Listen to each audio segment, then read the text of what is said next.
CatDV is famous for its flexibility, with the capability to handle on-premise, cloud and hybrid workflows across multiple locations. We are extending the platform to handle additional native cloud capabilities. We know lots of our customers have media stored in the cloud, but don't have an easy way of adding, searching and cataloguing it to their CatDV systems. We have therefore added Cloud Ingest into CatDV. Cloud Ingest allows you to automatically index cloud storage and import those assets into your CatDV system. On the right I have my Amazon S3 bucket, and on the left my CatDV system. I've created a new catalogue called Media on S3, which is where I will import my assets to. It is the worker component of CatDV that will index the cloud storage. When I start my CatDV worker, it will start importing assets and then creating thumbnails and proxies. It downloads a copy of the original media to a local cache, which it uses for analysis and creating the proxy file. CatDV's notification system keeps you updated on progress. The worker can also create and store an MD5 hash of the content for later use, such as checking the integrity of transfers. The worker node can store these proxies on a local volume or put them back into the cloud. Note the square bracket notation in the media path, showing us that the media is on a remote volume, whereas the proxy is on storage local to the CatDV server. Because it is the worker doing the import, you can use all the powerful tools you're used to. For example, here I've populated the animal metadata field based on the folder the content was in. There are several options for deployment. You could run your server and worker in the cloud, or have an on-premise server and cloud worker. Both of these options would avoid egress fees from your cloud storage. Note that for your cloud worker to talk to your on-premise server, we would recommend setting up a secure VPN tunnel between your server and cloud environment. The CatDV server and worker are also now available as a Docker image, and we talk more about that in another video. Finally, you could have an on-premise server and worker and still index content in the cloud. Let's look at how we would configure our CatDV system to index content in the cloud. The first step is to add my remote volume.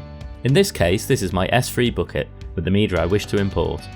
I click the plus icon and give the remote volume a name.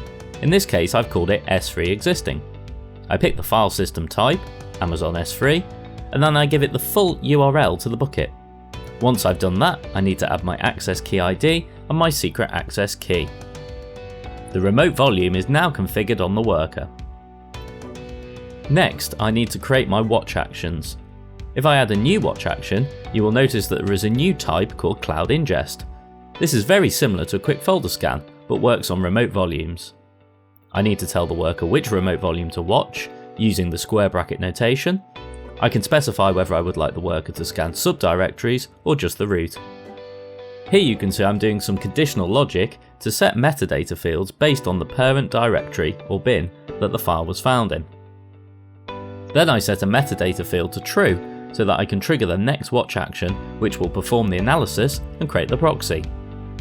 In this example, I'm also automatically setting the approval status to ready for approval. Finally, I tell the worker which catalogue and production group I want this media to be ingested into. So, like a quick folder scan, this will import the clip records into my catalogue. I now need another watch action to analyse the media and create my proxies.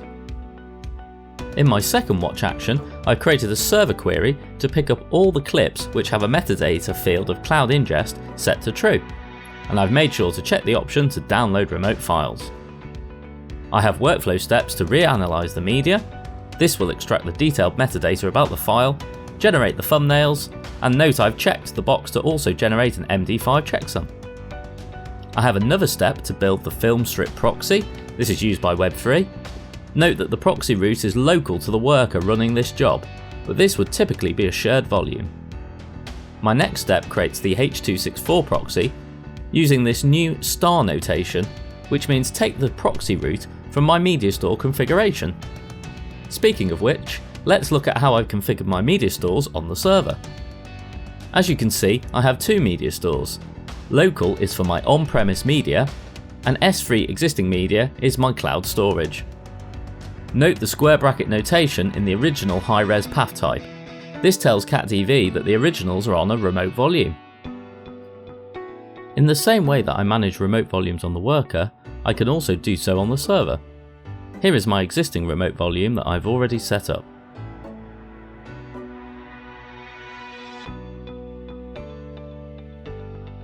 You can see that in this example, although my original media is on a remote volume, I'm storing the proxies and film strips on storage local to the worker, albeit a shared volume. Now that we have checked the media stores are set up correctly, we can go back to the last bit of configuration on my worker. As I said earlier, I'm using the star notation for proxy route here. The worker will take this from the media store. I have another worker step to clear the metadata field that I use to trigger this workflow, in my case, the cloud ingest field. My final action is to publish the changes to the server. And that's it. Hopefully this short video has shown you how easy it is to configure your CatDV system to index content in the cloud. Thanks for watching.